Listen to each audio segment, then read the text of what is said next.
سڵاو ئەم کاتەوە هەموو کاتێکی ژیانتان باش بینەرانی خۆشەویستی تەلەڤیزیۆنی کۆمەڵا لە خزمەتاندام بۆ پێشکەشکردنی بەرنامەی ئاسۆی بەرابەری. بزوتنەوەی شۆڕژگێڕانەی ژینا کە 25 خەرمانانی ساڵی 1401 لەلایەن ژنانی کوردستانەوە بە دروشمی ژن ژیان ئازادی لە گۆڕستانی ئایچی شاری سەقز و لەسەر گڵکۆی ژینا ئامینی دەستی پێکرد 2 ساڵی بەسەردا تێدەپەڕێت و لە کاتێکدا کە خەریکە پێدەنێتە ناو سەهمی ساڵی خۆیەوە لە فورم و شێوازی جۆرا و جۆردا هەروە بەردەوامە. 2 ساڵی ڕابردوو دەری خست کە ئاخێزی شۆڕژگێڕانەی ژن ژیان ئازادی بزوتنەوەیەکی داواکاری تەوەر ڕادیکاڵ و شۆڕژگێڕانەیە، بزوتنەوەیەکی جەماوەریە کە لە خوارەوە شکلی گرتووە و سەرجام ئەو توێژانە لەخۆ دەگرێت کە حەقدەست و موچە وەردەگرن و لایەنگر و بەرگریکاری لە ناوبردنی هەر چەشنە ستەم و نایەکسانی و هەڵاواردنێکە بەبێ لە بەرچاوگرتنی جنسیەت، نەتەوە، ڕەگەز، زمان، بیرروباوەڕی ئاینی، ئاراستەی جنسی و جێندەری. ئەم بزوتنەوەی لە قوڵایی کۆمەلگاوە سەری هەڵداوە، جێگە و پێگەی خەباتی لە نێو جەماوەر و لە نێو وڵاتدا جێگیر و پتەو کردووە. ئەم ئاخێزە شۆڕژگێڕانەیە درێژەی بزوتنەوەی چین و توێژە زەحمەتکێشەکانی وڵاتە لە مانگی بەفرانباری 96 و خەزەڵوەری 98دا کە هەڵگری زۆرێک لە ویست داواکاریەکانی ئەو ناڕەزایەتیانەیە.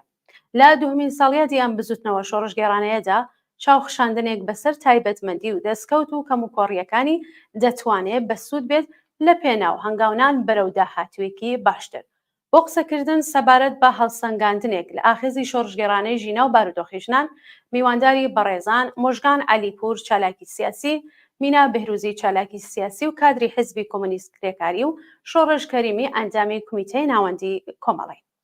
میوانانی بەرنامەکەم سپاس بۆ ئامادەبوونتان لەم بەرنامەیە.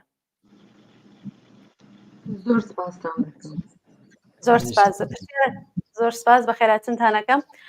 پرسیارەکانم لە مژگانەوە دەست پێەکەم. خات و مژگان خۆتان ئاگادارن ئاخێزی شۆڕژگێڕانەی ژینا لە هەنگاوی یەکەمدا چەقینەوەی ڕق و تووڕەیەکی ژنان بوو بەرامبەر بە کۆماری ئیسلامی کە 45 ساڵە دژ بە ژنان سەرکوتەکە دژ بە ژنان بارودۆخەکەی نالەبار کردووە. وەکو خۆشتان ئاگادارن 14 مانگی خەرمانانی هەرا و ساڵی کە ژینا ئامینی بەدەستی کۆماری ئیسلامی گیانی دەدەستا لە شاری مەریوان شلێر ڕەسووڵی بەهۆی ئەوەی کە کەسێک بە ناوی گۆران ئەیویست دەستدرێژی سێکسی بکاتە سەری خۆی لە پەنجەرەی ماڵەکەی خستە خوارەوە. ناڕەزایەتێکی بەرین لە مەریوان دەستی پێکرد. پێتان وایە ئەم بارودۆخە چۆن بوو و ئەمە زەمینەیەک بوو بۆ ئەوەی کە ئەم ڕقوتیونێتی تووڕەیە نسبەت بە کۆماری ئیسلامی بەرفراوانتر بێت؟ بەڵێ سپاس. سەرتا سڵاو لە ئێوە بیرانی خۆشەویست و لە یادی 2 ساڵەی شۆڕشی ژینادا لەو تریبوونەوە سەری ڕێز و نەوازش دووبارە بۆ بنەماڵی سەربەرزی شەهیدان زیندانیانی سیاسی و هەموو ئەو کەسانێک کە بە خۆڕاگریان هەتا ئێستاش لەژێر ئەو هەموو گوشارە ئەم شۆڕشیان بەردەوام کردووە. بێگومان نەک مەسەلەی 12 خەرمانان و کوژرانی شلێر ڕەسووڵی من پێم وایە کە ئەگەر هەنگاوی دیکەش بگەڕێنەوە بۆ دواوە دەتوانین بڵێن کە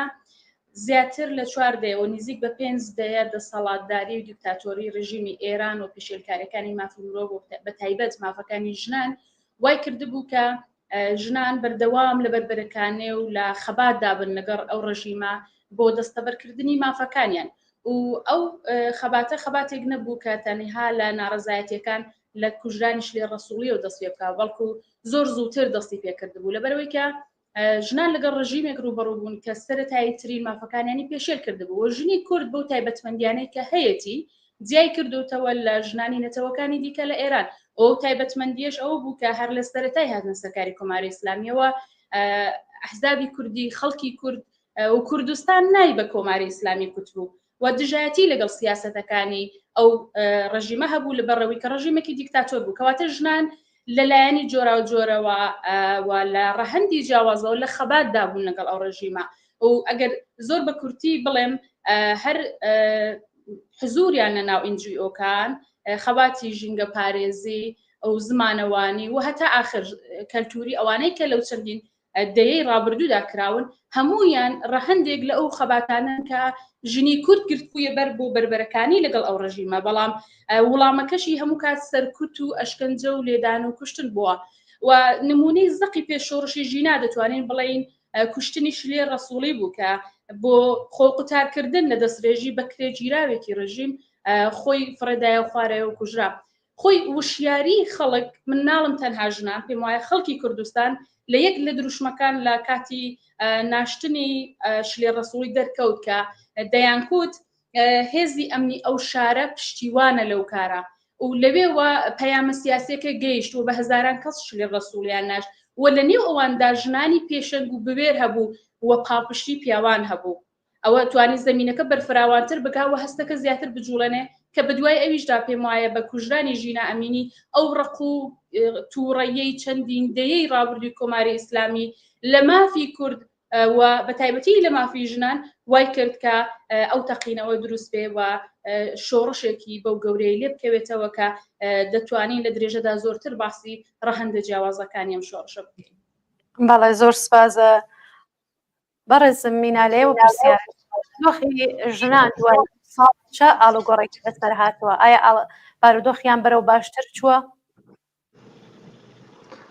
بەڵێ دەگەڵ سڵاو ڕێز بۆ ئێوە و بۆ بینەرانی بەڕێستان من پێم وایە بارودۆخی ژنان یا کولی جامعە کولی ئازادی زۆر بەرەو پێشتر چووە خاگریزی حیجاب ئەگەر چاو لێ بکەین ئەلان ژنان فەتحیان کردو جامعەی ئێران فەتحی کردووە و بە سەبتی گەیاندۆ ینی سوباتی داوەتی ئەلان دەبینین بێ حیجابی میلیۆنیمان هەیە لە ئێراندا کولەن ژنان و لە جامعەدا خەڵکی ئێرانێ بڵین بەعام تا جگای بۆیان بکرێ قانونە ئیسلامیەکان قانونە قڕموستایی ئیسلامیەکان دێنە ژێرپێی خۆیان لە ئەوەی لە ژینگە پارێزان ڕابگرە تا ژنان تا دانیشتویان تا کارگەران تا بازنشەستەکان و دەبینین کە لە نێو جامعەدا ئەترازاتێکی زۆر زۆر هەیە و خەڵک نەکشاونەوە پشتەوە و ئێستاش هەر دەڵێن تا گەیشتن بە حەقمان ناڕۆینەوە یا حەقی خۆمان لە خیابان بەدەستدێ و شعارەکانی ئینقلاب کە ڕاوەستاوین تا ئاخر هەروە ئیدامەی هەیە پرسیارەکە دەوەیە کە ئایا وەزعیەتی ژنان بە نەزەری من ژنان بە شۆڕشی ژینە ینی دوو خاکریزیان گرت یەک بێحیجابی بوو حیجابیان دوو مەردسالاری کە قەوانینی ڕوشنی ئیسلامی و مەردسالاری پێکەوە دەست لە دەستی یەکن هەمیشە ئەوەشیان بردە دواوە و ژنە نیشانیاندا کە ژن یەک ئینسان یەک مۆجودی تووسەری خۆر نییە کە مەردسالاری نێرینەکانی جامعە کۆنتترۆلیکەن بەڵکو یەک ئینسانی بەرابرە مافی بەرابەری دەوێ حەقی ئازادی پوششی هەیە و حەقی هەیە بۆ خۆی بۆ زیندگی خۆی تەسمیم بگرێ و ژنان تا ئێستا هەروەک دیتومانە لە پێشەوەی هەموو مبارزات و ئێعترازاتەکاندا هەن لە هەر شوێنێک کە ئێعترازێک هەبێ بێگومان ڕاهبەرانی پێشەوەی ژنانن. بەڵێ زۆر سپاسە خات و مینا کاک شۆڕش خۆتان نەزانن 2 ساڵ لە دەستپێکی شۆڕشی ژینا گوزەراوە ئێستا بە جۆرێک خەڵ لە شەقام نەماوە بە جۆرێتر لە شۆڕشن خوێندنەوەتان بۆم بابەتە چییە؟ منی سڵاو و ڕێزم هەیە بۆ ئێوە بینەرانتان و هەروە میوانەکانتان ئەو بزوتنەوەیە بە بڕوای من یانێ ئیدامەی هەر ئەو بزوتنەوانەیە کە لە شقڵهایەکی جۆرا و جۆرا بە درێژایی تەمەنی کۆماری ئیسلامی لە ئارادا بووە ئێستایش یانێ ئێمە هەموو ئەو ڕەهەندانەی دەبینین مەسلەی چەندین شت بەرچاو بوو لە شۆڕشی ژینادا مەسلەی ژنان بوو مەسلەی ژنان ئێستەیش بۆ خودی کۆماری ئیسلامی مەسلەیەکی زۆر گەورەیە ظاهرن بە ئەو نمایشی انتخاباتەی کە کردیان بەڵام هێشتا ساغ نەبوونەتەوە ئەو ملیۆنان ژنەی کە هاتنە سەر خیابان و نەیانوت بە کۆماری ئیسلامی و بە دەسەڵاتی ئیسلامیەکە سیستەمی کیاپاردای دیبەرە لە ژنان دروست کردووە جوابێکی پێ بدەنەوە ئێستەیش هەر لە داڵانەکانی مەجلس و سەرانی خوای کۆماری ئیسلامی داهات و چوو دەکا و هەر ئێستایش لە سەر شقامەکان بێڕێزی و بێحورمەتی بە ژنان دەکرێت بۆیە ژنانیش هەروادانە نەشتون و هەروای کە دەیبینین لەسەر شەقامەکان سەر ڕایەوەی کە کۆماری ئیسلامی بە تونترین شێوە لەگەڵیان مامەڵە دەکاوە دەیەوێت بە زۆری چەک و لێدان و بێحورمەتی ئەو مافیان لێبسێنێتەوە ئەوان لەو مافەی خۆیان کە پیان وایە مافێکی سەراتایی هەر ژنێکە دەست بەدار نین یعنێ منزورمەوەیە ژنان لەسەر شەقامەکانەوە دەیبینین ژنان تەنیاوە نین لەسەر شەقامەکانیشەوە لە ناو زیندانەکان مقاومەت دەکەن نەتەنیا بۆ مافی خۆیان بەڵکو بۆ مافی هەموو ئینسانەکانی تر بە تایبەتیەوانەی کە ژنانی زیندانی هەموو سێشەمەیەک لە زیندانەکانەوە اعتصاب دەکەن نامە دەدەنە دەرەوە دژی حکمی سێدارە ئەوەستنەوە و بەشێ زۆر لەو مقاومەتانە بوو کە بەرحاڵ مەسلەی ئەعدامی هاوردووە بەرچاو مەسلەی تر مەسلەی مایشەتە یانێ تەنیا بەرحاڵ گرێدانی هەموو مبارزاتە بە یەکەوە بوو کە توانی هەماسەیەک و یا بزوتنەوەیکی زۆر جەماوەری ئاوا بە خەڵقێنێ ئەوەی کە بەشێ زۆر لەو خەڵکە لە کۆماری ئیسلامی نەتەنیا ناڕازیە ناومێت بۆ دەوێ عبوری لێ بکە و ئەوەیش لەبەرەوەیە حتا لە تەمینی نانی شەویشیان ناتوانن نانی شەوی ژنومناڵیشیان تامین بکەن چاو لە کوردستان بکەن بە کۆڵبەری و لە سیستان و بەلوچستانە بە سووغبەری و لە باقی وڵات باقی شوێنەکانی ترە دەبینین کە خەڵک بەڕاستی لە تەمینی ژیانی ڕۆژانەی خۆی ناتوانێت ژیانی ڕۆژانەی خۆشی تەمین بکە بۆیە دەبینین پەرستاران لە هەفتەهایدا پێشوودا چۆن لەسەر شەقامەکان بوو ئەوانەی بازنشەستەکانن هەمویان هەر بازم دووبارە هەموو هەفتەیەک سێشەممان دووبارەوانیش کۆ دەبنەوە و ئاعترازی خۆیان دەکرد ئەوانەی عەزیزەکانیان لە دەستاوە لە شۆڕشی ژینادا و شۆڕشهای پێشووتردا ئەوانش بوون بە بزوتنەوەیکی زۆر جەماوەری و حاضر نین بە هیچ جۆرێک سازش بکەن لەگەڵ کۆماری ئیسلامیەک کە ڕۆڵەکانیانی کوشتووە و ئەنجا بەشی ئاخریشی ئەو خەڵکانەی لەتەوەهای ئەژێر دەسەڵات و تەحتی ستەم لە ئێرانە وشیاریکی جەماوەری لە بینی ئەوانەشدا پێک هاتووە کە بەو سیستەمەی لە ئێرانە دایان سەپاندووە ملیەتهای تەحتی ستەم لە ئێرانە ستەمێکی لە ڕادەبەدەر بە نسبەتی ئەوانیش دەکرێت بۆیە هەموو ئەو بزوتنەوانە کە لە شۆڕشی ژینادا بوون و یەکێکتر لەوانش بزوتنەوەی دانیشتجوویە هەموو ئەو بزوتنەوانە لە شکلهایەکی ترە ئیدامە بە حیاتی خۆیان دەدەن و بڕوای من خودی شۆڕشی ژینا تاقیکردنەوەیەک یعنی تاقیکردنەوەیەک لەوەی کە خەڵک هێزی خۆی نوان تا چەند دەرەجە دەتوانێت هێزی خۆی بنوێنێ و لە مقابلی جمهوری ئیسلامیە ئێستا تا ئەو جێگەی تا ئەمڕۆ نیشان دەدا کە لە کۆماری ئیسلامی توانیویە بزوتنەوەکە سەرکوتکە و خەڵکیش لەو ئەزموونەداوە بوو کە نەیتوانی و کۆماری ئیسلامی بڕوخێنێ بۆیە شەڕی داهاتوو شەڕیەوەیە ڕێگەهایەک بدۆزرێتەوە لەلایەن بزوتنەوەهای جەماوەریەوە لەلایەن ئۆپۆزیسیۆنەوە کە ئەو هێزە سەرکوتەی جمهوری ئیسلامی کە ئەگەر باوەڕمان وایە مەشروعیەتی نەماوە ئەو هێزە سەرکوتیە لە داهاتوودا چۆن دەتوانی بزان و دەربێن بەڵێ کاک شۆڕش حتمما تێمە وڵاتان بەو پرسیارانە کە ئاماژەتان پێکرد خات و بینە ڕژیمی کۆماری ئیسلامی سەر ڕای ئەو گشتە گوشارەی لەسەرەتی ئامادە نییە سەبارەت بە هیچ کام لە داخوازیەکانی ناڕازیان نەرمی بنوێنێ بەتایبەت سەبارەت بە مەسەلەی حیجابی ئیجباری کەمکردنەوەی زەخت و گوشارەکان و ئیعدام پێداگری ڕژیمە لەبەر چی ئەم پێداگریانەی هەیە ڕژیمی کۆماری ئیسلامی بەڵێ ڕژیمی کۆماری ئیسلامی ڕژیمێکی ئەوەڵەن دیکتاتۆرە ڕژیمێکە کە بەر ئەساسی ترس و وەحشەت هەر لە ڕۆژی ئەوەڵەشەوە هەروە بوو لە ڕۆژی ئەوەڵەوە بەر ئەساسی سەرکوب ترس وەحشەت حکوومەتی دەست پێ کرد و حکوومەتی تا ئێستا ئیدامە دەدا بنابەرین لە یەک ڕژیمی دیکتاتۆری ئیدئۆلۆژیکی قوانینی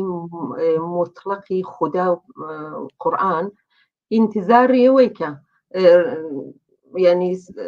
بە ئیستیلا بە خاستەکانی خەڵک تەوەجو بکە من پێم وایە ئینتیزارێکی بێخوددا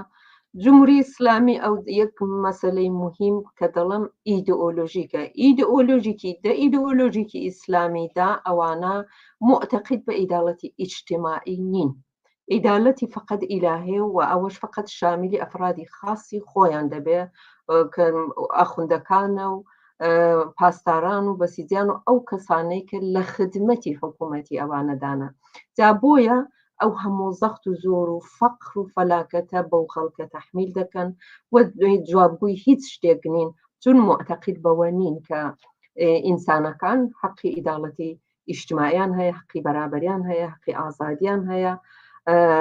خەڵک ئاوا دەبینن بۆ حکوومەتێکی ئاوە ئیدۆلۆژی کە دەبینین بە ئەنوا و ئەقسامی شێوە هەروەک ئاماژەتان پێداکە نیشانی داوە چۆن حکوومەت دەکا بە زیندان بە سەرکوب بە ئەدام بە شکنجە بە تەجاوز دەبینین لە شەقامەکاندا هێستاش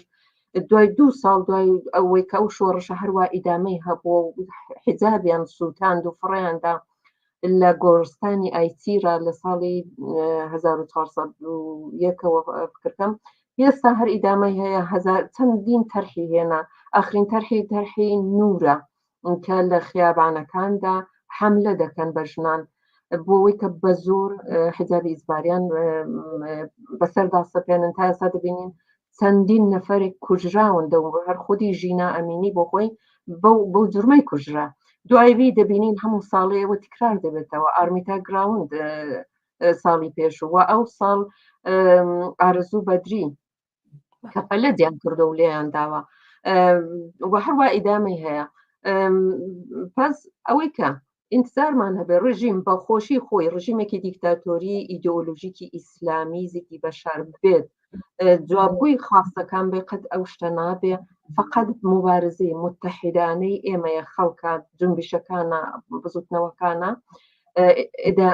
کە ئیتحاد و سازماندەهی شۆڕشە کە دەتوانێت پاشەکشەی پێ بکە هەروەکو لە جەریانی شۆڕشی ئینقلابی ژنژن ژیان ئازادیدا ئەلامی کرد کە گەشتی ئێرشاد خڕکراوەتەوە بە ئیستیلا وەلی بە مەحزی وەی کە خیابان دیسان ئارام بۆەوە بە شێوەیەکی دیبەنوانی تەرحی حجاب ئیفاق و نور دیسان هاتەوە سەر شەقامەکان بەس ئەمە ئەوە بەمە نیشان دەدا کە جمهوری ئیسلامی هیچ خواستەیەک هیچ جوابگوی هیچ خواستەیەک نییە بە خواستی خۆی بەڵکو دەبێت زۆری لەسەر بێ دەبێت سازماندەهی و ئیتحادی ئێمە هەتا ئێستا حکوومەت نەتەنها فقط سەرکوب حکوومەت بە هەروەها هەڵاواردنی جنسیەتی هەڵاواردنی میلی و قەومی هەڵاواردنی بەیستلا ناوچەی بە هەر هەڵاوردنی ئەساسی حکوومەتەکەی لەسەر هەڵاواردنیش بوو بەڵام ئەو شۆڕشە دەستا نەزانەوە پێم شاید سوالی بعدی بێ بەڵام یەکێک لە دەستاوردە مهمەکانی ئەو شۆڕشە نەتەنها تەسپیتی حیجابی میلیۆنی بێحیجابی میلیۆنیە بەڵکو ئەوەیە کە خەڵک یەکتریان ناسی بە نیروی یەکتر پێیان برد و متحید بوون و ئێستا دەبینین کە لە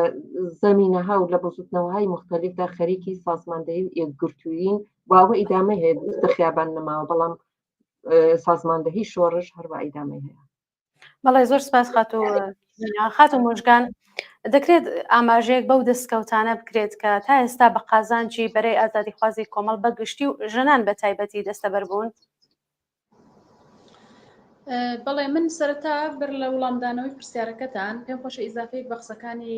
خاتومینا بکەم کە تێبینیەک یا سەرنجێکی زۆر گرینگە لە مەسئلەی هاتنە ئارای شۆڕشی ژینا و بە تایبەت دەستکەوتەکانی کە پرسیاری جەنابیشتانە ئەوەیە کە ڕاستە مەسئلەی حیجاب مەسئلەیەکی گرینگ بۆ کۆماری ئیسلامیە لەبەرەوەی کە یەکەم فتواشی لەگەڵ هاتنە سەرکاری خۆی هەر سەپاندنی حیجابی زۆرەملێ بوو ئەو بابەتەی بۆ گرینگ بوو چون لەگەڵ ئەوەدا کۆمەڵک مافی دیکەی لی ئەستانەوە تەنها حیجاب نەبوو بەڵام لە ئێستادا دەبینین دوای نزیک بە 5 دەسەڵاتداری خۆی هەمان حیجاب کە سەرەتا لێزدەوتکردن زۆرێک بووتە پاشناشیلی ئەو دەسەڵاتە و خەریکە پایەکانی ئەو ڕژیمە دەلەرزێنێ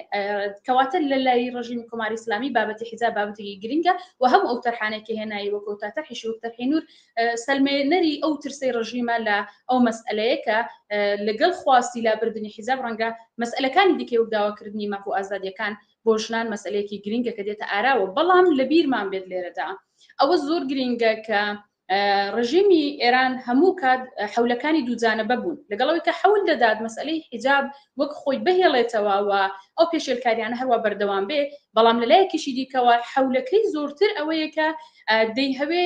مەسئلەی شۆڕشی ژیناکە مەسئلەیەکی زۆر گشتگیر و بەربڵاوتر لەو بابەتانە بوو لە مەسئلەی حیجابدا خولاسە بکاتەوە. ڕاستە یەکێک لە داواکاریەکان یا ئەسەن لە ستارتی ئەو شۆڕشە لەبێوە دەستی پێکرد بەڵام بەمانای ئەوە نییە کە ئەوە تەنها داواکاری بوو. داواکاریەکانی نەتەوەی کورد داواکاری شوناس بوو و داواکاری زۆر گەورە بوو دەنا ژنی کورد هەر لە سەرتاشەوە سەرپۆشی قبول نەکرد و لە ئاستی گەورەتریدا لە ئاستی ئێران داواکاری شۆڕشی ژینە گۆڕانی سیستەم بوو نەمانی ئەو دەسەڵاتە بوو کەواتە ئامانجەکە گەورەتر لە حیجابە بەڵام دەتوانین بڵێن حیجاب یەکێک لە مەسەلەکانە بەڵام وەکو دەستکەوتەکان من پێم وایە کە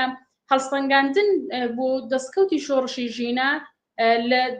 درێژماوەدا زۆرتر دیاری دەکرێت ئێمە ناتوانین دەتوانین تا ئێستا باسی بکەین و ڕەنگە ئەو لایەنە پەیوەندی بە کەسانی پسپۆر و شارێزا لەو بارەوە بێ بەڵام لە ڕوانینی منەوە یەکێک لە دەستکەوتە گرنگەکانی شۆڕشی ژینە کۆدەنگی بوو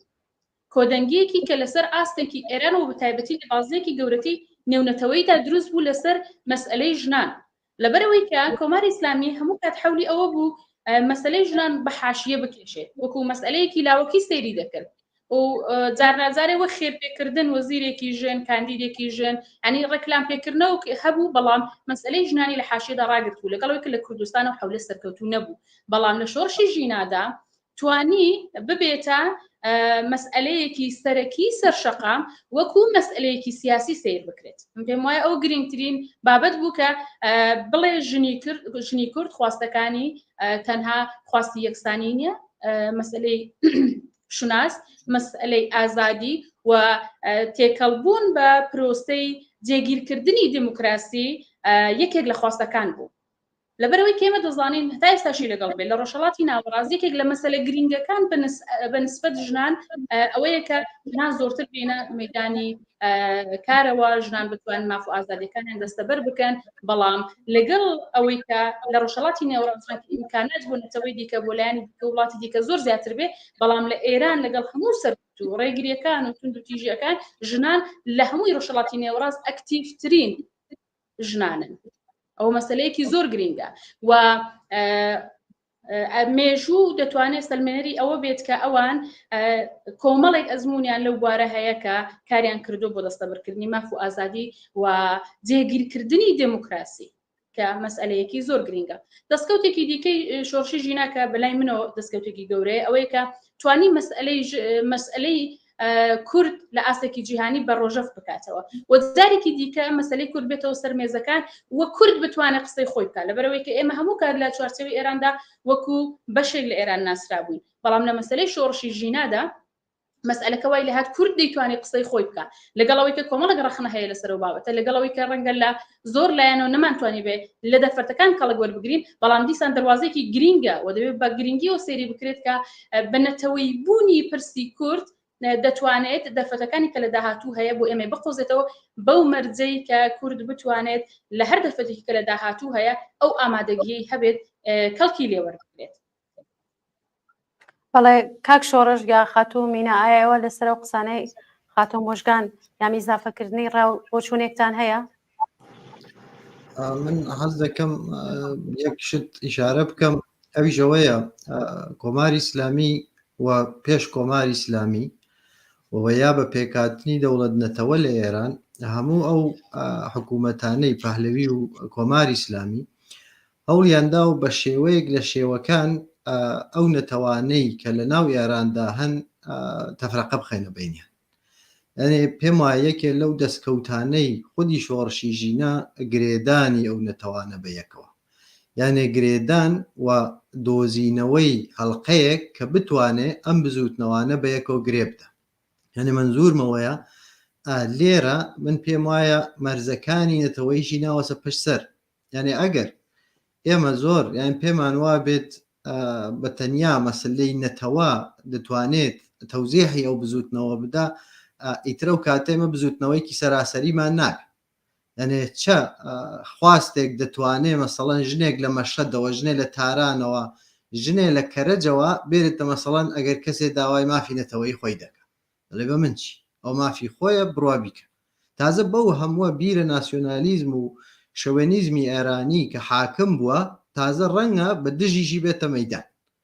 بۆیە بە نەزەرم یانێ خودی مەترەحکردنی شعارەکە ژن ژیان ئازادی نەوتراوە ژنی کورد یا ژیانی کورد ئازادی ئەگەر ئەوە بوترایە شاید وەکو بزوتنەوەهایەکی تر لە کوردستان بمایەتەوە ئیترە و کاتە نەدەبوو بە بزوتنەوەیکی سەراسەری دوایەوە کۆمەڵگەی کوردستان کۆمەڵگەیەکی یەکدەست نییە یانە ئێمە پێمان وا بێ مەسەڵەن کۆمەڵگەی نەتەوەکانی تر کۆمەڵگەیەکی بەرحاڵ هەمە ڕەنگە هەموو جۆرە شتێکی تیا هەیە بەڵام کۆمەڵگەی کوردستان کۆمەڵگەیەکی یەکدەست ئەوە جوانیە ئێمە لە کوردستانە بەشێ زۆر ناموسپەرستی و ئیسلام و بە کۆیلەکردنی ژنانیش دەبینین هەل لە نێو کوردستانە جاشمان هەیە کە خزمەت بە کۆماری ئیسلامی دەکات ڕێفۆرم خوازمان هەیە یعنی ئەگەر حتا من باوەڕم وایە لە ئێرانی ئێستەی تحتی حاکمیەتی کۆماری ئیسلامیە ستەم لە نەتەوەکانی و بەتایبەتی نەتەوەی کورد زۆر دەکرێەوە شتێکی تاریخیە بەڵام چۆن دەکرێت یعنی بە کوردستان ئەومان بۆ دەرکەوتووە لە سەرەتای خودی شۆڕشەکەیشەوە کۆماری ئیسلامی زۆر هەوڵی دەدا کوردستان بباتە ناو شەڕی مسەلەحانەوە زۆر هەوڵی دەدا ئەوە بکە لەبەرچی لەبەرەوە دای ببڕێ لەو شۆڕشە سەراسەریە کە لە ئێراندا بوو ئەگەرەوەی بکردایە زۆر ئاسان سەرکوت دەبوو بۆیە من بڕوای من جگە لەوەی کە زۆر مهمە یعنی مافی نەتەوایەتی یا دیاریکردنی مافی چارەنووس حتا ئەو شوێنەی کە خەڵکانێکە لە ژێر هەڵاواردندان بۆ خۆیان بڕیار بدەن لە چوارچێوەی یارانە دەمێننەوە یا نامێننەوە بەڵام زۆر تاکیدکردن لەسەرەوەی کە مافی ژن مافێکی بێملا ئەو لای هەموو ژنانە و لە کوردستانیشدا لایەنهایەکی جۆرا و جۆر هەن ئەو لایەنەی یا ئەو لایەنانەی هەوڵ دەدەن بۆ لابردنی ئەو ستەم و تەبعیزانەی بەرعەلەی ژن دەکرێت و بە سوورەتی مێژووی دەکرێت ئەوە بەرجەستە بکرێتەوە و ئەگەر ژنانی کورد زۆر فعال بوون لەو ئەرسانەدا و هەوڵیان داوە نەتەنیا بۆ خەڵکی کورد یا بۆ ژنانی کوردی تحتی ستەم یا هەڵاواردن بۆ هەموو ژنانی لە سەدحی ئێران و لە سەدحی منتەقەدا بیکرد من حەزم کرد بەرحاڵ لە ڕوانگەی خۆمەوە ئیزافە بکەم بۆ قسان کاک شۆڕژ خاتۆ مینا ئێوە قسێکتان هەیە لەو بارۆ بەڵێ بە نەزەری منیش ئەوەڵەن شۆڕشی ئێمە شۆڕشی کوردستان لە شۆڕشی بەقی ئێران ناتوانین جیاکەینەوە ئەسەن و شۆڕشە شکست دەخوا و ڕۆژی ئەوڵش ئەگەر متەوەجێ بوو بن لە خودی تارانەوە حتا ئەتراز بە مەرگی ژینا ئەمینی لەوێ ڕادستی پێکرد و هاتەوە سەقز و ئێمە دروستە ستەمی میلی هەیە من خاهانی ڕەفعی ستەمی میلیم و تاخواهانم تا مەرزی جودایی من دفاع لە ئازادی کوردستان دەکەم بەڵام ئێستا ئەمە لە مەرحەلەیەک دەنکە ئەمە دەبێ خاهانی ئازادی و بەرابەری ئازادی و بەرابەری هەموو خەڵکەکانی ئێران من فقط کوردستان نیە کە زوڵمی لێ دەکرێت فقط ژنانی کوردنین وەکو کاک شۆڕژ زۆر بەباشی ئاماژەی پێکرد کە فقط ژنانی کوردنین کە سەرکوب دەکرن و ئاواژنێ کە جامعی کوردستان هەموو یەک دەستەوە هەموو ژنان سەدحی فکری خەڵک زۆر لەسەرەیە و ژنان سەرکوب ناکرێن نا لێرەدا و هەموو قەتڵە ناموسێ پێت وایە بۆ هەیە بە خاتری هەر ئەو قوانینە عەقەبماندە و مەرجەلارێنە و قڕنووسانەی ئیسلامین و هەروەها بە دیاکردنەوەی کە ئەوەی کە ئێمە نەتەوەی کورد فقط خۆی دیاکاتەوە ئەوە بە نەزەری من شۆڕش کەس پێدەدا ئەو جنبشە سەراسەریە ڕژیمی جمهوری ئیسلامی بە ئیتحادی سەراسەری تەواوی خەڵکی ئێران سەرفەنەزەر لە هەر جنسیەتێ هەر قشرێک هەر بەیسلاد حتا تەبەقاتی دەتوانێت دەست لە دەستی یەکدا بێ و جمهوری ئیسلامی نابودکەن جمهوری ئیسلامی بەتەنێ بە هیچ کەس لەبین ناچێ و ئێمە ئەوڕۆ ئەوە شتێکە کە جمهوری ئیسلامی دەیواگە فقط بڵێن کوردستان وابوو کوردستان واچوو ئەوە بۆ کوردستان ئەمە کوردستان جدا دەکەینەوە نا کوردستان دەبێت لەگەڵ هەمووی ئێرانێ ئازاد ببێ و پێم خۆشە لێردا بە دەستاوردەکانی ئەو شۆڕشش زۆرتر ئاماژە بدەم نەتەنها دروستە حیجاب نمونەی نمونەی قوانینی ئیسلامی کە دەیهوێ ژنی لە نێو جامعەدا بشارێتەوە لای بەرە دەنێو ساختاری اقتصادی و اجتماعی و سیاسی جامعەدا نەبێ وەک مەوجودێکی بۆ پیا و بۆ بەیسلا لە خدمەت پیاودا ئیستفادەی لێ بکە. بەس حیجاب لێرەدا بە نەزەری من زۆر زۆر مهمە. حیجاب هەموو هەدەفی ئەو شۆڕشە نەبوو وەلی لە حیجاب ئەوڕۆ فقط پوشش نییە هیچ پوششی جباری نییە. حیجاب ئەوڕۆ بە ئیسلا خوێنی لێ دەتکێتەوە. حیجاب یعنی سەرکوب و دەستاوردێکی دیکەی کە ئەو شۆڕشە هەیبوو قبلەن ئاماژەم پێدا کە یەکگرتوویی خەڵکەکانی ئێران بوو. دووهەم جەناحی ڕاستی جامعە ڕاستی ئیفراتی ئەو شۆڕشە وەکو سەلتەنەت تەڵەبەکان وەکو ئەو ئیفراتیانەی دیکاکە هەر بە نێوی تەجزیە تەڵەبی و تەمامیەتی ئەرزی خەریکی ئەوە بوون کە تا حەدێکی موفق بوون کە ئەو شۆڕشە بە ئیسلام منحەریف بکەن و بە شکستیان کێشا بە نوعێک نەشکست بەڵام سلۆیان کردەوە و ئەوە بەڵام دەستاوردێکی کە هەیە بۆ ئەوە بوو کە جامعە لەوانش عبوری کرد لە ئەڵترناتیڤی ڕاست عبوری کرد. دیتمان کە جۆرجتاون هات و دەمقابل ویدا پێشوەی ئەو جۆرجتاون کە لەسەرەوە ڕادیان هەویست جامعەی بەیستلا ئەمەلیاتی جەراحی بکەن بە نەفعی خۆیان لەسەرەوە ڕامۆهرەکان ئەوەز بکەن. ئێمە منشوری 20 تەشەکل هات کە زۆر ئینسانی تر بوو و خەڵک بەعام ئەویان قبول کرد وە ئەو منشورێکە ئەوانە دایان جەناحی ڕاستای دیتیان کە حتا لە حقوقی بەشەریکە لە بەیانەی حقوقی بەشەر کە داها ساڵ لەوەی پێش نمون تەشیر کرابوو لەوەش پایینتر بوو. بنابەرین جامعە تەکی جامعە هاتە پێچێ ژنان ئێمە منشوری مطالباتی ژنانمان دیت کە هات چەندە پێشڕەفتە هیچ بەیستلا جەناحی ڕاستێک لەسەرەوەڕا ناتوانێت ئەو خاستە ئینسانیانەی کە لە خوارەوە ڕاهات لە خواستگاهی جامعەوە هات ناتوانێت عبوری لێ بکەوە بە زۆر بە زوویی شکستی خوارد. پس یەکێک لە دەستاوردە مهمەکە یەکی دیکە لە دەستاوردە مهمەکانی ئەو جنبشە شکستی جەناحی ڕاستی ئیفراتی بوو بۆ موج سەواری ئینقلاب و ناتوانن هەر ئاوا دەستاوردی ئینقلاب بە نەفعی خۆیان لە شا بۆ شێخ بە ئیسلام منتەقل بکەن. ئەوەش دەستاوردێکی دیکەی لە ناو پرسیارێکمان بۆ هاتووە ڕوو بە خاتۆ موژگان ئەم بینەرە لە شاری سەقزەوەم پەیامەیان ناردووە نووسێتی سلااو ئەم کاتتان باش سپاس بۆ بەرنامەکەتان چەند ڕۆژێکە اطلاعاتی ڕژیم دەستی داوەتە گرتن و ئەزیەت و ئازاردانی خەڵک بۆ لە سەروبەندی ساڵگەردەی شۆڕشی ژینا وا دەکات. خاتۆ موژگان ئەم پرسیارە بۆیەوە. بڵێ بێگومان ئەگەر هەر ئاوا بچمە ناو پرسیارەکە بۆ وڵامدانەوەی ترسی ڕژیم لە سەرهەڵدانێکی دیکە ترسی ڕژیم لە جۆرێک هاتنە مەیدانی خەڵک وە ئیدامەی ئەو شۆڕشە لە ئەو ئاکارانە دەردەکەوێت. هەرچەندە ڕەنگە ئێستا گوشارەکان بۆ سەر بنەماڵەی شەهیدان خەڵکانی سیاسی چاوانی لە ناوخۆن چاوانی لە دەروی کوردستانن هەموو کات هەبووە بەڵام بە نزیکبوونەوە لە بەرەبەری ئەو ساڵیادا بێگومان گوشارەکان زۆر زیاتر دەبن. ئەوەش سەلمێنەری ئەوەیە کە شۆڕشی ژینە ئەگەر ڕەهندەکانی جیاوازترە ئەگەر نەرمترە بەڵام بەردەوامە ئەوە لایەنێکی باشی ئەم بابەتەیە. بەڵام لایەنێکی دیکەی گرنگ ئەوەیە کە ئەو خۆڕاگری کە هەیە لە بەرابەر گوشارەکانی ئەم ڕژیمەدا ئەو قوربانیدانەی کە هەیە دەتوانێت ئەو شۆڕشە بەردەوام کە هەر ئێستا بەردەوامی کردووە. بۆیە من زۆر بە کورتی و زۆر بەڕوونی ئەوە دەڵم کە ئەو گوشارانە نیشانەی ترسی ڕژیمە لە خەڵکی کوردستان و نیشانەی بەردەوامی شۆڕشی ژینایە. پرسیارێکی ترمان لە شاری مەهابادەوە باتوە لە کاک شۆڕش یەکەم بە فارسی وتێتی من بۆیە هەر دقی پەیامەکەی خوێنمەوە. سەلام ببخشید من از شهر مەهاباد مزاحم میشم. سوال من این بود که آیا ممکن است در سرگرد انقلاب ژینا دوباره شاهد اعتراضات خیابانی باشیم؟ کاک شۆڕش پرسیارەکەت ئێوە جوابن. پرسیارەکەت تۆزێ سەختە زانی لەبەرەوەی کە خودی بزوتنەوەی ژینا سەر هەڵدانەکەی زۆر لە ناکاو بوو بۆ کەمتر ڕۆشنبیر و تەحلیلگەر و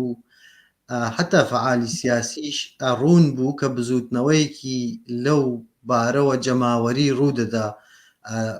هەم کوردستان هەم ئێران و هەم تەواوی دنیاش دەگرێتەوە. بەس من لە بیرمە لە بەرلینی ئەڵمانە تەزاوراتی چەندەها هەزار نەفەری بەرگوزار دەبوو لە تەواو شارەکانی ئێراندا بزوتنەوە لە جەریاندا بوو، خەڵک دەهاتە سەر شەقام. بۆیە لە عینی حاڵدا کۆماری ئیسلامی غافڵگیر بوو. یعنی من پێم وایە هیچ خۆی حازر کردبوو بۆ شۆڕشهایەکی خیابانی لێرە و لەوێ، بەڵام بۆ شۆڕشێکی ئاوا جەماوەری خۆی ئامادە نەکرد و بۆیە بنەوەی غافڵگیر بوو. ئێستا کۆماری ئیسلامی دەزانێت کە خەڵک خۆی حازر دەکا بۆ ئەو ڕۆژە. ئەگەر چاوتان لێ کردبێت دووە لە پرسیارێک پێشوودا بینەرەکەتان کردبووی، ئەویشەوەیە کە کۆماری ئیسلامی خەریکە ئەو زەرفیەتانەی کە ئێستا هەیە بە تایبەتی لە کوردستاندا کەمی دەکاتەوە. مثڵەن چاو لێ بکەن ئەو فشارانەی بۆ سەر ئەحزابی کوردستان لە هەرێمی کوردستانە ئەیهێنێت بەشێکە لەوە، دەستگیرکردن و زیندانیکردن و شەلاق لێدانی زیندانیانی سیاسی بەشێکە لەوە، بانکردن و هەڕەشەکردن لە فعالینی سیاسی کە پێشووتر دەستگیر کراون یا لە کاری سازماندەهی دەزانن بەشێکە لەو شۆڕشە. ئایا شۆڕشی خیابانی بەردەوام دەبێت لە ئێرانە؟ ئەگەر من پێم وایە جمهوری ئیسلامی لەوانەیە لەو ڕۆژانەدا بە نیروهایکی چەندە هەزار نەفەری بەڕژێنێتە سەر خیابان. بۆیە چاوەڕوانی من نازانم بەرحاڵ تەسەوری من ئەوەیە کۆماری ئیسلامی خۆی حازر دەکا بۆ ڕۆژە و من وەکو خۆم تەسەوریشمەوەیە کە بۆ جوابدانەوە بە کۆماری ئیسلامی لەو شەرایەتەدا مانگرتنێکی گشتی زۆر کەم هەزینەترە لەوەی کە تەزاوراتی خیابانی بکرێ. بەڵام بەرحاڵ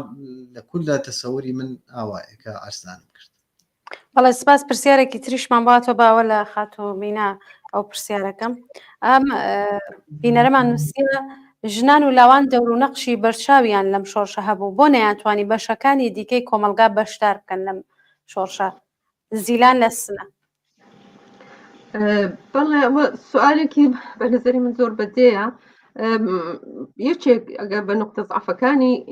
شۆڕشی ژنجیان ئازادی بمەوێ ئاماژە بکەمەوە بوو کە زۆر نەبووە جەماوەریانی زۆرتر لاوان بوون، لاوان و ژنان بوون.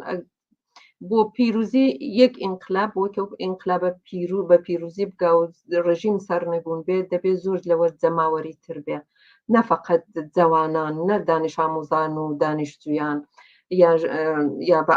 جوانەکان کچ و کوڕژن و دەبێت ژنان و پیاوان میان ساڵ پیر دەبێت تەواوی خانەوا دەبێت هەموو خانەوادە و هەروەها ئێعتیساباتی عمومی لە مەراکزەکاندا نەفەقەت لە بازاردا، فقط بازار لازمە مهمە، بەڵام لە کارخانەکاندا لە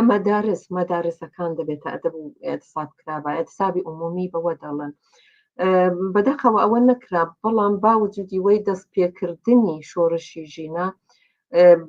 من پێم وایە زۆر دەست پێکردنێکی بەجێ بوو و زۆر کۆمەجی کرد و یارمەتیدا بە تەسریعی ئەوەی کە زووتر بەو نقطەیە بگەین کە جەماوەری زیاتر بێتە سەر شەقامەکان و فقط جوانەکان نەبن، بەڵکو تێدادێکی زۆرتر و میلیۆنی بێن سەر شەقامەکان. و ئەگەر تەوازنی قووا ئەگەر بمانەوێ باشتر بەرقەرار بکەین، چون ڕژیم واقعان خەڵک عبوریان لێ کردو، دەنێ و مەغزی خۆیاندا دەنێ و مێشکی خەڵکدا عبور کراوە لە ڕژیم. ئەلان فقط ماوەتەوە کە سەرنگون بێ، ئەلان سازماندەهی بەرەو سەرنگونی دەکرێەوە. ئەوە بەستەگی هەیە چەندە بتوانین سازماندەهی بکەین و خەڵک قانع بکەین بەوەی کە ناتوانن بەو شرایطێکە جمهوری ئیسلامی بۆیان دادەنێ بەجا و شرایطە لەسەر کوبەوە بیگرە، لە فەقرێکی زۆرەوە کە پێیان تەحمیل دەکا، لە ئێتیادەوە لە هەموو ئەو فشارانەی کە بۆ جامعەی دێنێ. ئەگەر ئەو جامعەیە نەتوانێت ئاوا زیندگی بکە بە ژیانی خۆی ئیدامە بێت، من زیاتر دێتە سەر شەقامەکان و ئێعتراضی زیاتر دەکات. بەڵێ زۆر سپاس خاتۆ. کاک شۆڕش شیژینە پایناوەستە ناو 2 ساڵی خۆی لە پێشتریش ئاماژەمان پێکرد تا ئێستا ڕژیم هەرچی کرۆ نەیتوانیوە سەرکوت بکات. ئۆپۆزیسیۆنی ڕاست لە تێڤە جۆرە و جۆرەکان خەریکی ساختکردنەوەی بەدیرن. ئەم هەنگاوە چۆن دەبین؟ ئایا بوارێکەیە بۆ ئەوەی ئەوان بتوانن دەستکەوتێک دەستەبەر بکەن؟ ئەوان منزورتان هێزی ڕاستە؟ بەڵێ. حەزەکەمەوە بڵێم کە هێزی ڕاست مادام زۆر جاریش لەگەڵ خودی حکوومەت هەیە کە هەان لە ئاستی ڕووخاندا هاوکاری دەکەن. مەسەڵەن ئەگەر چاو لێ بکەن بەشێ زۆر لەو ڕێفۆرم خوازانەی ناو دەسەڵات لەو کاتەدا کە شۆڕشی ژینا لە لووتکەی خۆیدا بوو خەریک بوو نزیک ببنەوە لە ئۆپۆزیسیۆنی ڕاست. ئۆپۆزیسیۆنێک پرۆغەربیان پێ دەڵێن سەڵتەنە تەڵەبەکان ئاوا ڕێفۆرم خوازەکان بە نەوعێک ئەمانە مەجموعەیەک هێزن مەجموعەی بیرە کە نایەوێت ئەو ساختارەی کە بۆ سەبایسیەوەی کە تەبعیز و نابەرابەری و هەڵاواردن و هەموو ئەوانە لە ناو کولیە و سیستەمەدا هەیە لە بین بچێت. ئەوانە دەزانن خەڵکێکی زۆر ناومێت بووە بێهیوا بووە بە دەسەڵاتی سیاسی و ئێوێ عبوری لێ بکە ئەوانە دەیانەوێ فقط دەموچاوەکان بگۆڕن و لەوانەیە ڕێفۆرمهایەکی لە ساختاری سیاسیدا بکەن. ئەگەر بمەوێ نمونەیەکی زۆر جوان لەو لە حازەوە نیشان بدەم ئەو ڕاپەڕینانەیە کە لە مصر و لە تونس و لە وڵاتانەدا کە ناسرابوون بە بەهاری عەرەبیاتە بەرەوە سە چاو لێ بکەن کاتێک کە شۆڕش دەگەیە بە لووتکە ئەو کاتە سەرانی ئەرتش دەکەونە خۆیان لەبەرەوە دەسەڵاتێکی زۆریان هەیە و لە ڕێگەی ئەوەی کە سازش دەکەن لەگەڵ کەسانێک لە نێو خودی سیستەمدا و لە کەسانێک کە ئۆپۆزیسیۆنن بەڵام دەیانەوێت دەموچاوەکان بگۆڕن کولی سیستەمەکە حفز دەکەن بۆیە دەموچاوەکان دەگۆڕدرێ لەوانەیە ناوی شکلی حکوومەتەکەیش بگۆڕدرێ بەڵام هەموو دەرد و ئازار و ڕەنجانەی کە خەڵک لەبەری ڕاپەڕیون لە شوێنی خۆیدا دەمێنێتەوە. ئێستەیش لەو کاتەدا کە شۆڕشی ژینادا لەکایەدا بوو ئەو هەوڵانە بازم لە کایە بوو دەبینی بەشێکی زۆریان نیگەرانی هەتا لەو کاتەدا هێشتا دەسەڵاتیان بەدەست نهات بوو خەریک بوون هێزی جەنایەتکاری سپای پاسدارانیان ئیدغام دەکردەوە و خەڵکی کوردستانیان پێدەترسان. ئێمە سپای پاسداران لە ناو ئەرتەشدا ئیدغام دەکەینەوە و بۆ حفزی تەمامیەتی ئەرزی ئێران ئەم ئەرتەشە دەبێ بکەوێتە کار. یعنی هێشتا نەگەیشتووە بە دەسەڵات خاک و یا جغرافیایەکی تەحمیڵی بەلایەوە مهمترە لەوەی کە ئەو شعارە سەرەکیانەی خودی ئەو بزوتنەوە بەدی بکە. وتم مەسەڵەن تۆ ئەگەر چاو لێ بکەی ئەوە هاتوو دەسەڵاتەکان گۆڕدرا چی لە ئەو ملیۆن هاژنەی دەکەی کە دەچێت سەر شقام و داوای مافی سەرەتایی خۆی دەکە بە درێژایی مێژووی بەرحاڵ مۆدێرن لە ئێراندا پێش مۆدێرنیش ژنان لە ئێراندا زوڵمیان لێچووە چی دەکەی لەو ساختارە پێچەوانە کە مەسەڵەن لە بەشێک زۆر لە نەتەوەکای ئێراندا پێک هاتووە لە سیستان و بەلوچستان و کوردستان و خوزستان و بەرحاڵ بەشەکانی ترکە لە لەحازی اقتصادیەوە بە درێژایی دەوڵەت نەتەوەی لە ئێران زۆڵمیان لێکراوە سە کۆڵبەری چی لێ دەکەی و یا ئەو ملیۆنها کرێکارەی کە بەو دەستڕێنجە کەمەی حتا ناتوانێت بڕوا بۆ دکتۆر مراجعەکە بۆ دکتۆر ملیۆنها منداڵ ناتوان بڕۆن بۆ مەدرسەت لە ئاموزشێکی باش بەهرەمەند بن بازنشستەهایەک کە بە درێژایی مێژوو بە درێژایی ژیانیان کاریان کردو زۆر بەرحاڵ ڕەنجیان کێشاوە بەڵام کاتێک سەری مانگ دێ شەرمەندەی خۆیان و ماڵ و مناڵیان دەبن. یعنی ئاخر بۆیە بەرحاڵ ئەوان هەوڵێکیاندا کە ئەو بزوتنەوە ڕادیکاڵ نەبێتەوە. مەسە ئەگەر ڕادیکاڵ ببێتەوە خەڵک ئیمکان و فرسەتیەوەیان ببێ کە بیر بکەنەوە لە بەدیلەکان ئەو کاتە تووشی ئەو قەیرانە و یا ئەو شکستێ حتا لە قیامی 57 نابنەوە انقلابێکی هەمە باهەم یان هەمە باهەم خەڵک نازانێت چیەوێ ئایا من ئەم دەسەڵاتە دەڕوخێنم کۆماری ئیسلامیە ڕوخێنم چه دەسەڵاتێتیان مەجێ مەسەڵەن مافی ژنان بۆ خۆیان ڕێکخراویان هەیە مەسەڵەن دڵێ لابردنی حەجابی ئەجباری ئازادی و بەرابەری یەکسانی لە هەموو بوارێکە لە هەبوونی مافی تەلاق مافی حەزانات سقتی جنین مەسەڵەن کاری بەرابەر پولی بەرابەر هەنێ لابردنی ئەوەی بە ناوی ناموس و ناموس پەرستیەوە ئەوانە مافی ژنە فۆرمۆڵە کراوەتەوە مەسە من لە دەوڵەتی داهاتوودا ئەو ژنان وەکو بزوتنەوە ئەوەیان ناوێ بەڵام ئەوانە حتا لەو سەرەتاوە یانەی حتا شعارەکەیش لابن لە ژن ژیان ئازادیەوە دیانکردە مردمی هەن ئابادی دەبێ حتممەە بەرحاڵ خاڵک و پیاوێکیشی تیا بێ بۆ ئەو هەوڵانیان من پێم وایە لە داهاتووشتا هەر بەردەوام دەبێت هەر ئێستش بەردەوامە من پێیان دەڵم زۆر کەسانێکن کە لە شۆڕش و ڕاپەڕین و هەمووانە دەترسن حتا ئەدەبیاتەکەشیان دەگۆڕن مەسەڵەن زاتیانە ناوی شۆڕش و ڕاپەڕینوانە من دڵێ مەسەڵەن هێنی نێمە بەرەندازی بەرەنداز هاستی زۆر دەترسن لە ڕادیکالیزمەکان هەوڵەکانیان بەردەوامە بەڵام من پێم وایە بەرحاڵ ڕاپەڕینی یا بوو لە کۆماری ئیسلامی شەڕێکە لە بینی کۆماری ئیسلامی ئوپۆزیسیۆنی ڕاستی لە نەوەی سەڵتەنەت تەڵەب و پرۆغات و هێزهای چەپ و دەموکراتیک کە هەوڵ دەدەن ئەو مافانە بەسەرنجام بگەین.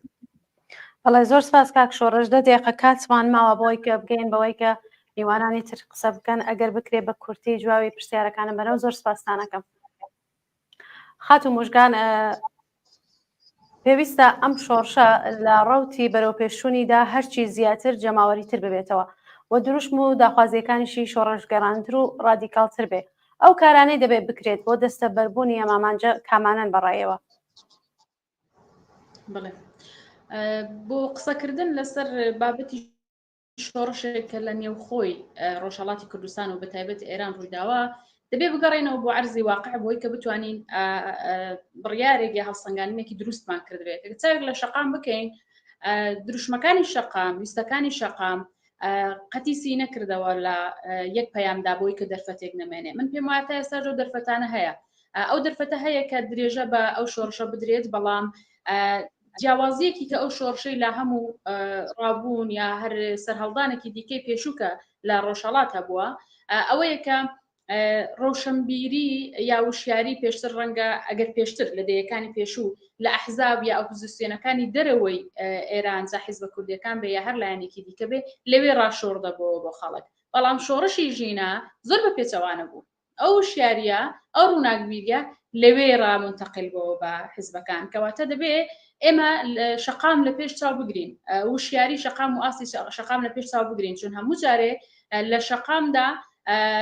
پۆتانسیەلێکە بووە کە لەگەڵ هەر دۆخێکدا توانیوێکە ئەلتەرناتیڤی خۆی هەبێت ینی جێگرەوەیەکی دیکەی هەبێت بۆ هەر ڕوبەڕووبوونەوەیەک هەر سەرکوتێک و هەر پلانێکی ڕژیم لەو پەیوەندیدا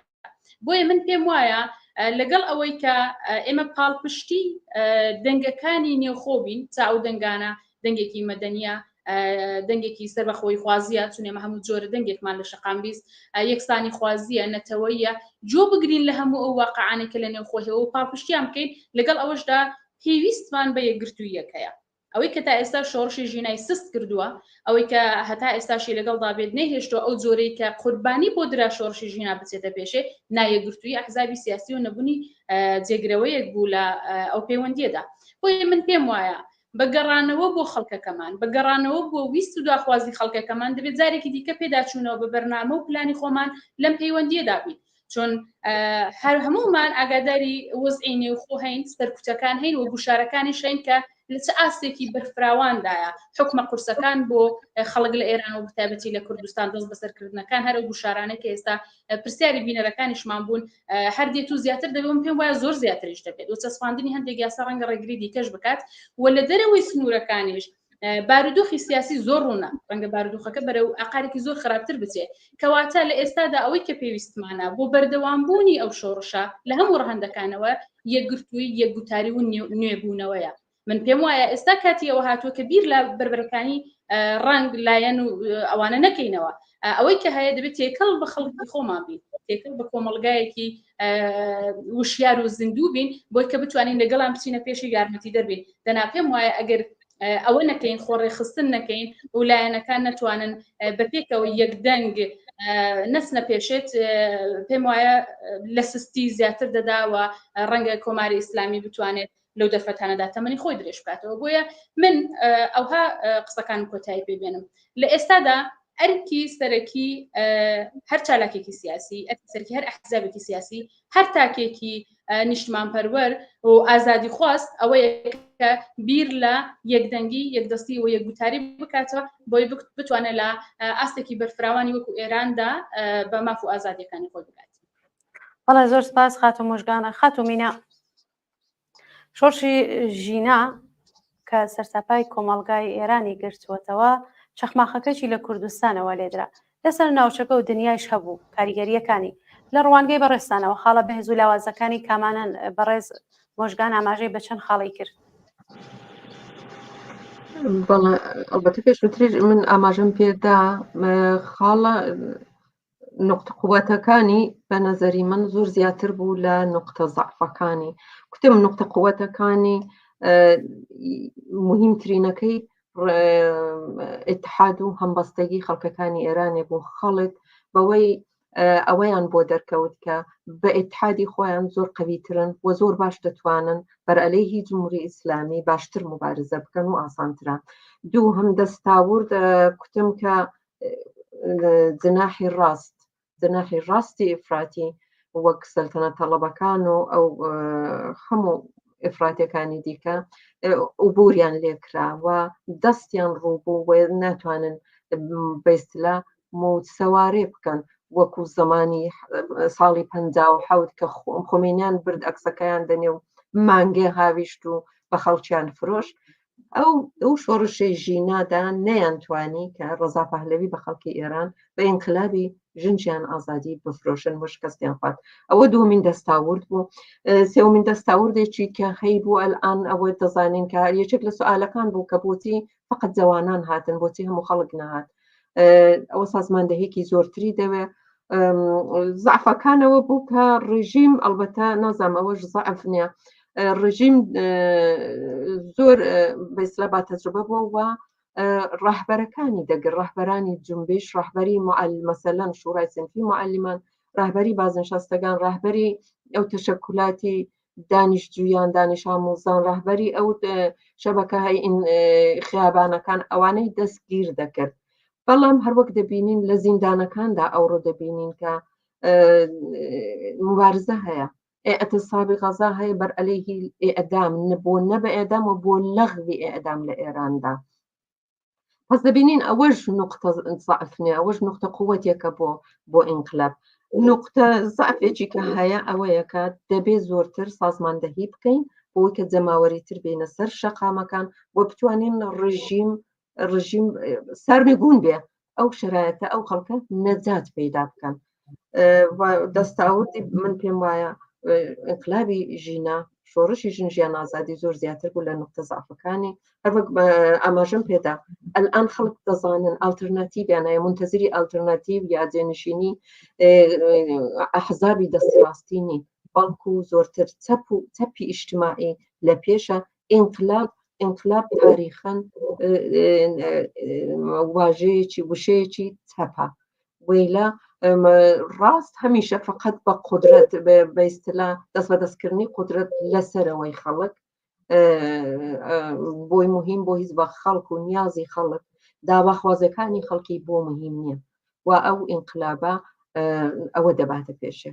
و نقطە قووەتی ئینقلابە ئەوە بوو. مەمنونم. زۆر سپاس خاتو مینا. لە هاوڕێنی هاوکارم داواکەم 5 دقیقە کاتی ئیزافەمان بۆ بێنن ئەوەی کە بتوانین پرسیارەکانمان لە میوانانی بەڕێز بکەین. کاک شۆڕش، ئاخێزی شۆڕشگەرانەی خەڵکی ئێران تا ئێستا بەبێ ئەوەی خاوەن ڕێبەریەکی یەکدەست و بەهێز و سەربەخۆبێت بەرەو پێشوە، ئایا ئەمە وەکو خاڵێکی لاواز نابیندرێت و کاتی ئەوە نەهاتوە هەوڵ بدرێت بێتە خاوەن ڕێبەریەکی شیاوی شۆڕشەکە؟ من یانێ دیارە کۆماری ئیسلامی زۆر سەرکوتی کردووە لە هیچ شتێک دەستی نەپاراستووە، بەڵام ئاواژ نییە کە کۆمەلگا ڕێکخراوەی نەبێ. یعنێ ئەگەر دابەشی بکەینەوە بە بەشهای جۆرا و جۆر، هەم خەڵک تەجربەی چەندین شۆڕشی جۆرا و جۆری هەیە، بە تایبەتی لە 10 ساڵی ڕابردوودا چەندین شۆڕشی جۆرا و جۆر ڕووی داوە کە ڕێکخراوەهایەکی هەم لە مەخفی و هەم عەلەنی دروست کردووە. ئەوە بەرحەڵ بەشە جۆرا و جۆرەکانی ئێراندا. لە کوردستانە ئێمە ئەحزابی سیاسی دەبین و بەتایبەتی نەخشێکی زۆر بەرچاویان گەڕا لە خودی شۆڕشی ژینە.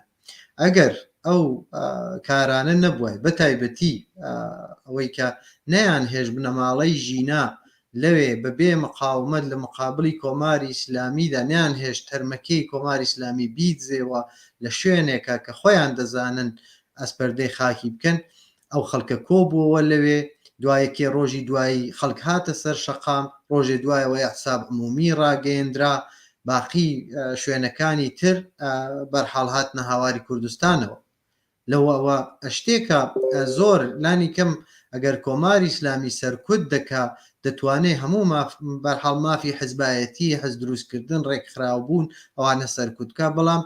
لانی کەم فەزای مەجازی هەیە تا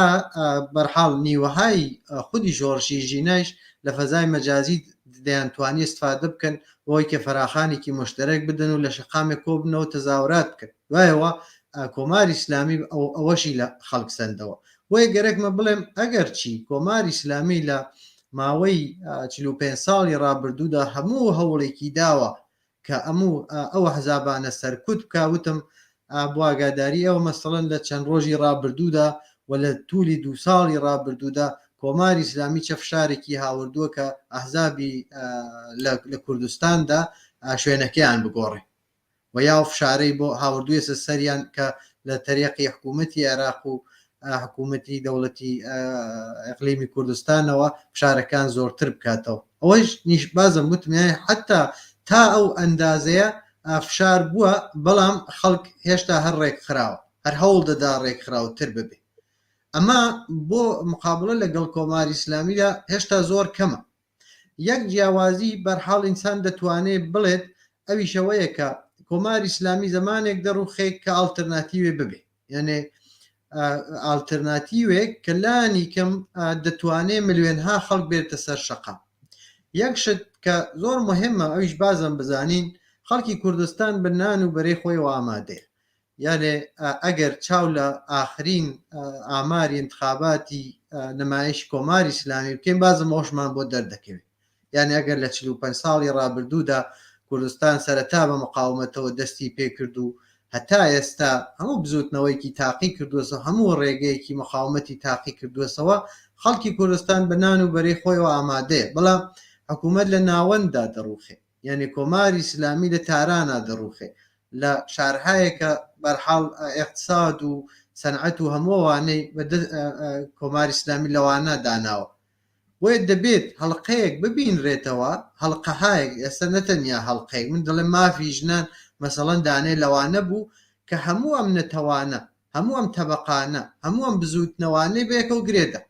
و بوو بە بزوتنەوەیکی سەرەتایی سەراسەری ئەگەر هەر بزوتنەوەیە بەسەد تۆ تەسەوەر بکە دەڵێم خەڵکی کورد تەنیا داوای مافی خۆی بکە دە خەڵکی بەلوچ دەڵێ مافی من نییە من بۆچی بڕۆمە سەر شەقام خەڵکی ئازەربایجان دەڵێ بە من چی خەڵکی عەرەب دەڵێ بە من چی ئەگەر ژن تەنیا داوای بەرحاڵ مافی خۆی بکە لەوانەیە بزوتنەوە هایتر بەرحاڵ پشتیبانیکە بەڵام ئەگە کرێکار مەسەڵەن بزوتنەوەی کرێکاری بزوتنەوەیکی زۆر خەویە لە ئێرانە مەسە فەقەت بڵێ دەستمۆزی من بڕواتە سەرەوە دەمەعلومە لە چوارچێوەی خۆیدا دەمێنێتەوە دەبێ ئەم بزوتنەوانە هەڵقەیەکی دیالۆگ گفتمان بدۆزنەوە مەسە شۆڕشی ژینا ئەوە بووی تر توانی گفتمانێ بێ کە هەمووانە بێکەوە گرێ بداتەوە بتوانن ببن بە ڕێکخراوەهایکی سەراسەری من فرسەتەکەی کەمانە دەتوانم بەرحاڵ نیشان بدەم کە ڕێگەی تەخویەتی ئەوە چییە بەڵام هیچ ڕێگەیەک نییە و هەموو ڕێگەکان بۆ بزوتنەوانەی ناوە ختم دەبن هەموو ڕێگەکان بەوە ختم دەبێ کە پرۆسەی ڕوخانی کۆماری ئیسلامی ئەویش ڕوخانی شۆڕژگێڕانەی کۆماری ئیسلامی دەستی پێکردووە زۆر بە هێزیش ساڵیانێکە دەستی پێکردووە مەرحەلەیەکی زۆر باشی ناوەتە پشسەر دەبێ ئەو خەباتە بەردەوام بێ و بەردەوامیش ڕوو لە گەشەیە ئەویش دروستکردنی لەو فشارە کۆمەڵایەتیە کە ئێستا هەیە دروستکردنی ڕێکخراوەهای مەدەنیە لە شکلی مەسەڵەن زوتنەوەی ژنان معلمان کرێکاران خودی خەڵکی کوردستان NGOەکان کە بتوانن فشار دروستکەن بۆ سەر کۆماری ئیسلامی لە شرایەتی بۆحرانیدا خۆیان بتوانن ئالتەرناتیوی دەسەڵات بەڵێ کاک شۆڕ زۆر سپاس کاتی بەنامەکەمان بەرەو کۆتاییەشێ خات و موژگان ئەگەر ئێوە قسێکتان هەیە کە پێتان وایە ئاماژەتان پێنەکرۆ فەرمونون بێگومان یەک بابەتی زۆر گرنگ هەیە هەڵبەتەوە ڕای منە خەڵکی ئێرانی شاتە سەر شەقام تا ئاستێک و خەڵکی ڕۆژهەڵاتیش کە من ڕاموانیە هەر ژنان و لاوان بوون ئەوەی کە دوو توێژی زۆر سەرەکی سەرشەقام بوون بەڵام من دەڵێم بەشداری بەرچاوی زۆرینەی خەڵکدا سەرشەقامان دیت لەو شۆڕشەدا بەڵام ئەوەی کە زۆر گرنگە ئەوەیە لە کۆتاییدا ئەگەر ئەو خەڵکە بێتە سەرشەقامیش هەتا ئێستاش بۆ سەرەتا خاڵێکی گرنگ بوو کە سەرکردەیەکی دیاریکراوی نەبوو یا ڕێبەرایەتیەکی ڕوون دیاری نەبوو خۆڕستک بوو شتێک بوو لە قین ئەو لە شتێکی و پێشکردنی مافی چەندین دەیان بوو شتێکی باش بوو بۆ دەستپێک و بەردەوام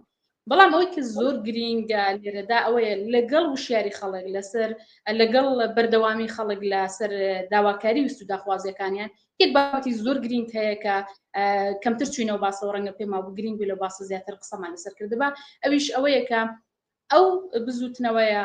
ئەو شۆڕشە یا هەر ناوێکی ئەکادمی دیکەی کە لەسەردا بنرێ لە داهاتوودا بێ ڕێبەرایەتی ناتوانێت سەرکەوتوو بێت لە کۆتاییدا خەڵکێک ناتوانێت لەبەرەوەی کە پشتیوانێکی دەرەکیمان نێمە کورد بەتەنیا لە ئێران خەریکین شەڕی ئێران دەکەین لەگەڵمان نین ئەگەر لە شۆڕشی ژینادا دەنگێکمان بیست پاڵپشتیەکمان بیست شتێکی باش بوو بۆ ئێمە بەڵام بەردەوام نەبوو زۆر کەم بوو کەواتە لە ئاستی ئێراندا نەتەوەی کورد نەتەوەیەکە کە بەتەنیا دەنگ بەرز دەکاتەوە ئەو دەنگ بەرزکردنەوەیە پێویستی بە پاڵنەری دیکە هەیە پێویستی بە دۆزینەوەی ڕگاچار بۆ پاڵپشتی بۆ ئەو پاڵپشتیە پێمایەکە ئەحزابی جۆرە زۆری کوردی لە ئێستادا گرنگترین ڕۆڵ دەبینن و قورسترین ئەجیان لەسەر شانەکە بتوانن بە یەکگرتووی خۆیان وڵامی شەقام بدەنەوە یەکگرتووی خۆیانی دەتوانن لە ئاستێکی فراوانتردا لە بازارێکی فراوانتردا لە ئاستی ئێراندا بچنە بەرەیەکی ئازادی خوازی کە بتوانن ئەو ڕژیمە و سیستەمە پێ بگۆڕن من دەڵێم کە ئەو بەشە یا ئەو بابەتە بەهەستیار وەربگرین لەبەرەوەی کە بەداخەوە هەرچەندە ڕەنگە هۆکارەکان ڕوون بن نەچینە سەر بابەتە یا کات نەماوە باس لە بابەتە بکەین سیاسەکان هاوڕێ مینایش جواباتەوە بەڵ وشاری سیاسی بۆ سەر حزابی کوردستانی لە پێشتریشە بۆەوە لە ئێستادا زۆر تونترە ئەوانە ڕوونن ڕەنگە ئەوە کۆمەڵە کۆکاری دیکە هەبی بۆی کە حزابی کوردستانی تۆزێک لەژێر گوشاردا بن بەڵام بیانوویەکی باش بۆ یەکگرتووی نیە پێم وایە چەند هەنگاویش حزابی کوردی گەڕاونەتەوە دواوە لەو پەیوەندیەدا ئەگەر ناوەندێکی هاوکاری ئەگەر لایەنێکی کۆی دەکردنەوە پێشتر هەیان بوو ئێستا بەهۆی بارودۆخی سیاسیان یا جیاوازی بیر و بۆچوونیان نایەنە ئەو لە حاڵێکدایە کە ڕۆژهەڵاتی کوردستان لە ئێستادا پێویستی بەوان بۆ یەکگرتووی ئەوانە ئەو قوربانی دانانێک کە لەسەر شەقامدرا ئەو ویستوداخوازانە حزابی کوردی بەو مێژووی هەیەە بۆ شعارانی هەڵیان گرتووە ئەرکداریان دەکات جارێکی دیکە بە بەرنامەی خۆیاندا بچنەوە و ئەرکداریان دەکات لە بەرابەر میلەتی خۆیان بەرپرسیار بن و بە هەستیاریەوە پلان و بەرنامە و استراتیژی نوێدا بنێن بۆ ڕووبەڕووبوونەوە لەگەڵ سیاسەتەکانی ئێستای ڕژیم و پاپۆشیکردنی خەڵکی خۆیان بۆ گەیشتن بە ئازادی مژگان خات و میناڕای ئێوە چیە لەسەر و پرسیارەی کە کردم ئێوە چ ڕایەکتان هەیە پرسیارەکەتان دەتوان تکرارکەنەوە باسی بەدیلمان کرد وتمان خاوەن ڕێبەریەک نییە بەڵێ ئەمن پێم وانێ ڕێبەری نییە من پێم وایە ڕێبەری هەیە ئەڵتەرناتیو دراوە بەڵام پێشوەی پێم خۆشە ئاماژێک بکەم بەوەی کە ئێمە ئەلان لە دووەمین ساڵگەردی ئینقلابی ژنجیان ئازادی تا قەتڵی مەحسا ئەمین مەحسا ژینا ئەمینی نزیک دەبینەوە پێم خۆش بوو کە لێرەدا واقعاً لەگەڵ خەڵکی داخل قسە بکەم لەگەڵ خەڵکی کوردستان قسە بکەم و ئەبیژەوەیە کە ئێمە دەتوانین چ بکەین دیارە ئەو کەسانی کە لەوێن بۆ خۆیان دەتوانن باشتر تەسمیم بگرن بەڵام من وەکو کەسێک کە لە جەریانی بەست لە ئەو ئینقلابەدا بووم و هیچێک لە فعالینی بووم ئەوەیە کە من پێم وایە بۆ دووەمین ساڵگەر چەند بە هەر شێوەیە کە بۆمان دەکرێت ئەوەڵەن لە هەر شوێنێکی کە هەین لە شارەکانی کوردستان یا لە شارەکانی دیکە هەرچی بۆمان دەکرێت بیکەین بەڵام مهمترین شت ئەوەیە کە لە کوردستان ئەحزابی سیاسی کورد کولەن تەواوی حیزبەکان ئەگەر بتوانن هەماهەنگ فەراخانێک بدەن مانگرتنێک ئەگەر هەبێ مانگرتنێکی عمومی و نەتەنها بازار بەڵکو مەدرسە دانیشگا هەموو جەیەک هەموو شوێنێک کارگا کارخانە هەموو شوێنێک ئەوە یەک شێوە دەتوانێت بەبێ شێوەیەکیش دەتوانێت بچن بۆ سەری ئارام بەستلا مەزارەکان کە ئەو خەڵکانیان کوشت لە جریانی ئەو ئێعترازاتەدا باوە نیشان بدەین کە ئێمە لە بیرمان نەچۆتەوە هیچێک لەو گیان بەختکراوانەی کە ڕژیم گیانی لێوەرگرتوون لە بیرمان نەچۆتەوە لە بیرمانە دەزانم ڕژیم کامرای داناوە دوربینی داناوە لەسەر قەبرستانەکان لەسەر مەزارەکان بەڵام هیچێک لە ڕێگاکانی کە دەور لێدەینەوە وە نیشان بدەین کە ناترسین لەو سەرکوبانی ڕژیم ئەوەیە کە بە جەماعەتێکی زۆرەوە چین ئەوەڵ قەدردانی بکەین ئەوە سەردانی وانە بکەین مەسەلەن دەڵم ڕۆژی پێنجشەمبەی کە معمولەن خەڵک دەچێ دوایە بۆ ڕۆژی ساڵگەرد بەعام و یەکگرتوانە مانگرتنی عمومی یا ئێعتیسادی عمومیمان هەبێ لە کوردستاندا و ئەگەر بکرێ لە سەراسەری ئێراندا بە هەر شێوەیەکی کە بۆمان دەکرێت ئەو یەکگرتووی حەز بکەین لێرەڕا دەست پێ بکەینەوە لێرەڕا ڕێگانیشان بدەینەوە کە بە یەکگرتوویمان بتوانین ئینقلاب بەرینە پێشەی ئالترناتیو من پێم وایە جامعە ئالترناتیوی داوە چەپی جامعە ئالترناتیوی داوە ئالترناتیو کەژەوەیە ئازادی و بەرابەری ژیان ئازادی بە نظری من هەموو ئەو شعارانەی تێدایە یەک زیندگی ژنەکە دیتمان و باسمان لێکرد کە چۆن لە ژێر فشار و سەرکوبی مەرسالاری و قوانینی ئیسلامیدایە دووە من زیندگی یا ژیان لە جمهوری ئیسلامیدا جمهوری ئیسلامی زیدێتی بە ئێتیاد بە کۆڵبەری کوشتنی کۆڵبەران کوشتن لە زیندانەکاندا کوشتن لە خەیابانەکاندا بە تەجاوز بە ئێتیادێکی زۆری جامعە هەمووی ئەوانە ئەوە زیدی ژیانە ئازادی کە دەتوانێت دەست کاتەوە گۆشایەتی بە جامعە ڕۆشنبیری و ئەفکار جامعە جامعەی ئێران پلان ئەو شعارە بۆ خۆی ئەگەر ئێمە ئەو منشورانە کە من ئیشارەم پێکرد لەوانە هاتوۆتە دەرمەشورەکان زۆر مەحدودن لە شەرایەتی جمهوری ئیسلامیدان بەڵام ئالترناتیڤەکان هەروەک ئاماژەشی پێکرا من پێم وایە یەک ڕێکخراوە مەدەنیەکان دەتوانێت زۆر تەئسیری هەبێ ئەحزابی سیاسی هەماهەنگی زیاتریان هەبێ بۆ بەیستلا یارمەتیدان بەو شۆڕشە بە ڕەهبەری ئەو نەهادە مەدەنیانە هەمووی ئەوانە دەتوانێت باس لە ئالترناتیو بکە وەلی ئالترناتیو دەبێ ئازادی و بەرابەری و مافی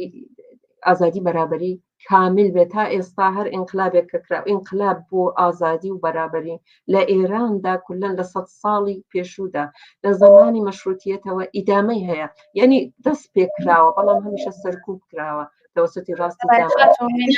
بەڵێ ئەو دەفحەی فەرق دەکا و ئومیدوارم بەرەو هەرچی زووتر بەرەوە بچین کە ئەو ئالترناتیوە زیاتر و زیاتر بۆ جامعە مسۆگەر بێت زۆر سپاس کاتی بەرنامەکەمان بەرەو کۆتایی جێوا دیارە کاک شۆڕشیش قسەی هەیە بەڵام بەداخەوە هەم پرسیارمان بۆ هاتووە بەڵام کاتی بەرنامەکە نازانم هاوڕێیان کاتمان ماوە پێم وایە کاتیشمان تەواو بووە سپاس بۆ ئامادەبوونتان لەم بەرنامەیە هەر سێ میوانی بەڕێزی بەرنامەکەم سپاس کە ئامادەبوون لەم بەرنامەیە بەشدار بن سپاس بەڵێ بینەرانی خۆشەویست ئەم جۆرە هاتیە هەفتەی ئاسۆی بەرابەری سپاس بەوەی کە تا کۆتایی بینەر و بیسەریان بەرنامەیە بوون هەر ببین بە شادی و بەختەوەری